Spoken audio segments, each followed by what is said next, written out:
এদিকে Jaldapara tourist lodge থেকে pay লোডারের সাহায্যে আটকে পড়া পর্যটকদের উদ্ধার করার চেষ্টা চালানো হচ্ছে। পে লোডার দিয়ে পর্যটকদের হলং নদী পার করালো বন দফতর। গতকাল যেভাবে হাতির পিঠে চড়িয়ে পর্যটকদের আটকে পড়েছিলেন যে পর্যটকরা, তাদেরকে উদ্ধার করার কাজ চলছিল, সেই ছবি আপনাদের সামনে রেখেছি। আর আজকের ছবি যেমনটা দেখা যাচ্ছে, জলদাপাড়া টুরিস্ট লজ থেকে পে লোডারের সাহায্যে আটকে পড়া পর্যটকদের উদ্ধারের কাজ চলছে। রাজা চট্টোপাধ্যায় আমাদের প্রতিনিধির সঙ্গে রয়েছেন। রাজা, হ্যাঁ দেখো, যেটা জানা যাচ্ছে গতকাল যে টুরিস্ট লজ রয়েছে জলদাপাড়া টুরিস্ট লজ, সেখানে কিন্তু প্রচুর পর্যটক আটকে ছিল। যেটা জানা যাচ্ছে টুরিস্ট লজ থেকে আজ সকালে বেলোডার দিয়ে সেই হলং নদীর পার করে রাজ্যে যে পর্যটন দপ্তরে কর্তারা রয়েছে তারা কিন্তু তাদেরকে রেস্কিউ করে। এবং এই মুহূর্তে প্রচুর পর্যটক কিন্তু একাধিক যে রিসর্ট রয়েছে, সরকারি বাংলো রয়েছে, সেখানে আটকে রয়েছে বলে খবর পাওয়া যাচ্ছে।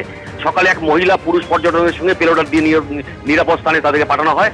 এবং একদিকে জলদাপাড়া জাতীয় উদ্যান, যে এখানে যে কত ক্ষতির পরিমাণ সেটা কিন্তু এখন পর্যন্ত পরিষ্কার হয়নি। প্রশাসনের তরফ থেকে সেটা খতিয়ে দেখা হচ্ছে যে এই জলের কারণে, এই বন্যার কারণে কতটা ক্ষতিগ্রস্ত হয়েছে। এবং এই জানা যাচ্ছে এখনো কিন্তু বেশ কয়েক জায়গায় কিন্তু পর্যটক আটকে থাকার কিন্তু একটা সম্ভাবনা রয়েছে। প্রশাসনের তরফ থেকে কিন্তু সেটা খোঁজখবর নেওয়া হচ্ছে কোন কোন এলাকায় এখানে পর্যটক আটকে রয়েছে, তাদেরকে রেস্কিউ করে নিরাপদ জায়গায় যাতে পাঠানোর পরে চেষ্টা চালাচ্ছে প্রশাসনের তরফ থেকে। মাধুরী, ধন্যবাদ। রাজা, জলদাপাড়ার ছবি আপনারা দেখতে পাচ্ছেন। হলং নদী ফুলে ফেপে উঠেছে, হলং নদী, আর সেখানেই আটকে পড়েন বহু পর্যটক। পে লোডারের সাহায্যে সেই আটকে পড়া পর্যটকদের উদ্ধারের কাজ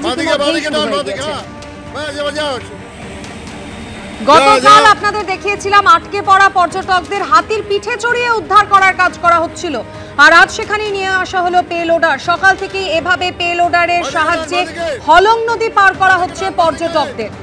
ফুলে ফেপে উঠেছে হলং নদী, যার ফলে কিন্তু চরম বিপাকে পড়েন এখানে বেড়াতে আসা পর্যটকরা। তাদেরই আজ পে লোডারের মাধ্যমে হলং নদী পার করানো হলো। যেমনটা জানা যাচ্ছে, জলদাপাড়ায় আজই আসছেন বনমন্ত্রী বীরবাহা হাঁসদা। একজন ব্যক্তির সাথে কথা বলবো যার ফ্যামিলির, তার পরিবারের 4 জনের মৃত্যু হয়েছে। একই ফ্যামিলির 4 জনের মৃত্যু হয়েছে, তারা এখানে রয়েছেন, তার সাথে কথা বলবো। 4 जन कौन कौन? अब आपका मेरा साली है, साड़ा भाई है, नाती है और छोरी है। वो जो अपर जाने रोड है ना, उसको रोड में पत्थर झाड़ के पानी ब्लॉक हो गया। हमने पहले ब्लॉक में जाके मैडम को बोला था, वीडियो ने कुछ नहीं किया।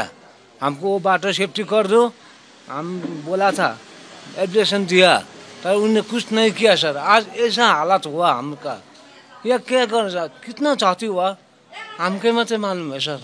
एउटा घर भी नहीं है, लाउने लुगा भी नहीं है सर, खत्म हो गया। 18 जन था, लेकिन अपना अपना जगह में सो गया था।